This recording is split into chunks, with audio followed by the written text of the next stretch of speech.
बहुत प्यारा महादेव के गीत ह। एकरा के सुनी कैसन लगता। अगर अच्छा लगे तो लाइक शेयर सब्सक्राइब करब, पेज के फॉलो भी करें, कमेंट करके भी ज़रूर बताएब जे गीत कैसन लगल।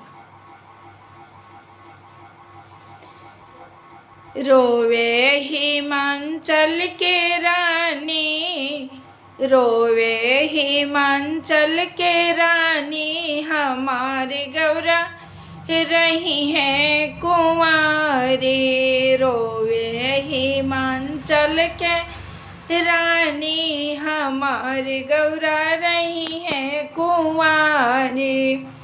नाम उनके हाथी बा, नाम उनके घोड़ा, नाम उनके हाथी बा, नाम उनके घोड़ा, नाम उनके महला अटारी, नाम उनके महला अटारी, हमारे गौरा रही है कुंवारी। रोवे हिमाचल के रानी, हमारे गौरा रही है कुंवारी। नारद मुनि के कहलो न मानेब, नारद मुनि के कहलो न मानेब, चाहे हंसे नर नारी, हमारे गौरा रही है कुंवारी। चाहे हंसे नर नारी, हमारे गौरा रही है कुंवारी।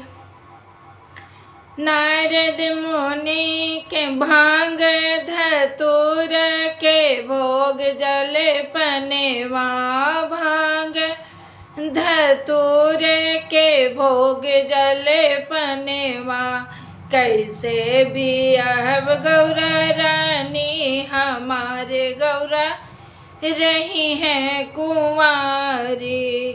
कैसे बियाहब गौरा रानी, हमारे गौरा रही है कुंवारी। रोवे हिमाचल के रानी, हमारे गौरा रही है कुंवारी।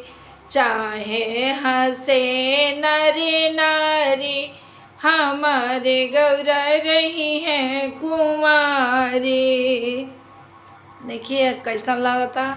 अगर अच्छा लगे तो लाइक शेयर सब्सक्राइब करब जा, पेज के फॉलो करे मत भूली, पेज के फॉलो भी करे लोगन।